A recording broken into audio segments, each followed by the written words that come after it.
Good morning friends. आज हम बात करेंगे कुरानी विज़डम में कुरान क्या कहती है स्पीच मैनेजमेंट के बारे में। आपकी ज़ुबान से निकले हुए अल्फाज कितने अहम, कितने ज़रूरी हैं, इसके बारे में कुरान का क्या कहना है। कुरान ये बात कहती है अल निसा चैप्टर अल निसा वुमन चैप्टर 4 वर्स 114। इसमें कहती है कि आपकी ज़ुबान से जो भी अल्फाज निकले, अगर वो जोड़ने के लिए नहीं है, अगर उनमें सखावत नहीं, अगर उनमें रहम नहीं, तो उसमें अल्लाह ताला की मंजूरी नहीं। अगर आपकी ज़ुबान से जो अल्फाज निकलते हैं वो दिलों उन लोगों को जोड़ने वाले हों, उसमें सखावत हो, रहम हो, तो अल्लाह की रहमत और मंजूरी शामिल है। अल्लाह ताला आपको बेपनाह नवाजिशों से नवाजता है। चैप्टर 4 वर्स 114 आप पढ़ें और जानें। स्पीच मैनेजमेंट, अल्फाज की कितनी बड़ी अहमियत है कुरान में। वो कहती है कि आप जो भी कहें वो हर हालत में राइट स्पीच होना चाहिए। राइट स्पीच क्या है? ऐसे अल्फाज जो बिल्कुल सही हों। ये नहीं कि जैसे ज़िंदगी में हर इंसान ये चाहता है कि वो जो चाहे करे, उसे कोई रोक टोक ना हो, जो जो मर्जी हो वो करे, अगर कोई पाबंदी हो तो उसको पसंद नहीं। यही अल्फाज में कि हम जो चाहे सोचें, किसी से कुछ भी सुना कुछ भी कह दिया, कहीं कुछ देखा कुछ भी कह दिया, नहीं। कुरान ये कहती है स्पीच मैनेजमेंट में कि आपके अल्फाज इतने सदे हुए होने चाहिए कि आप जब किसी के बारे में कुछ कहें या आगे पास करें तो उससे पहले उसकी तस्दीक कर लें कि वो सही है कि नहीं।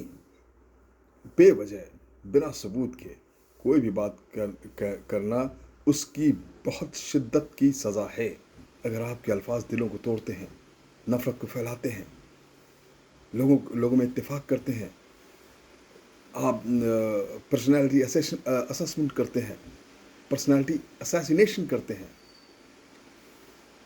शख्सियत किसी की भी शख्सियत को परेशान करते हैं, तो वो गलत है और उसकी सज़ा भी है। आर्ट ऑफ मैनेजमेंट में सिर्फ इतनी बात कुरान कहती है कि आपको अपनी ज़ुबान पर काबू रखना चाहिए। बोलने से पहले 100 बार सोचना चाहिए, उसके क्या असरात होंगे इस पर गौर फिक्र करना चाहिए, उसके बाद ही अल्फाजों की अदायगी होना चाहिए। ज़्यादातर इंसान इतनी इनडिसिप्लिन ज़िंदगी गुजारते हैं कि वो पसंद ही नहीं करते हैं कि कोई उनको रोके टोके या कोई अच्छी बात, उनकी बात से कोई राज़ी ना हो, वो पसंद नहीं करते और वो शिद्दत से अपनी बात मनवाने पर तुल जाते हैं। इसे इनडिसिप्लिन लाइफ की तरह आपकी स्पीच, आपके अल्फाज भी इनडिसिप्लिन नहीं होने चाहिए।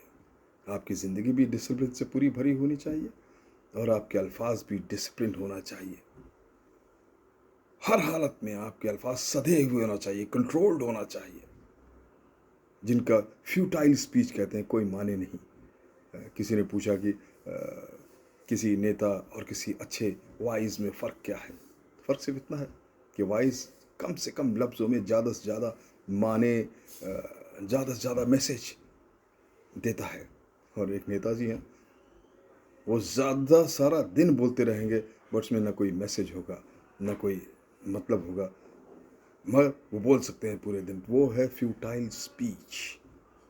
और जब तक कि इंसान इस खूबी को एक्वायर नहीं कर लेता, उससे कुरान कहती है स्पीच मैनेजमेंट कि अपने अल्फाजों की अदायगी किस मौके पे की जाए और कैसे की जाए, कितनी की जाए, तब तक कि वो आदमी या औरत मुकम्मल नहीं।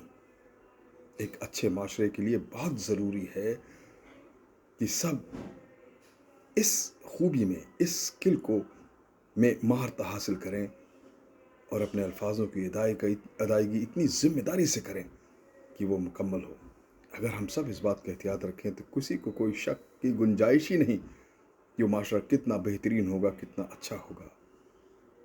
कोशिश करें कि हम अपनी स्पीच मैनेजमेंट, अपनी अल्फाज की अदायगी में उतना ही एहतियात बरतें जितना हम अपना कोई गलत काम करने से गुरेज करते हैं। तो हमें गलत अल्फाजों को निकालने से भी परहेज़ करना चाहिए, अपनी ज़ुबान पर कंट्रोल रखना चाहिए اور بے وجہ بنا ثبوت کے کسی بھی حالت میں کوئی بھی الفاظ ادا نہیں کرنا چاہیے. Thank you very much.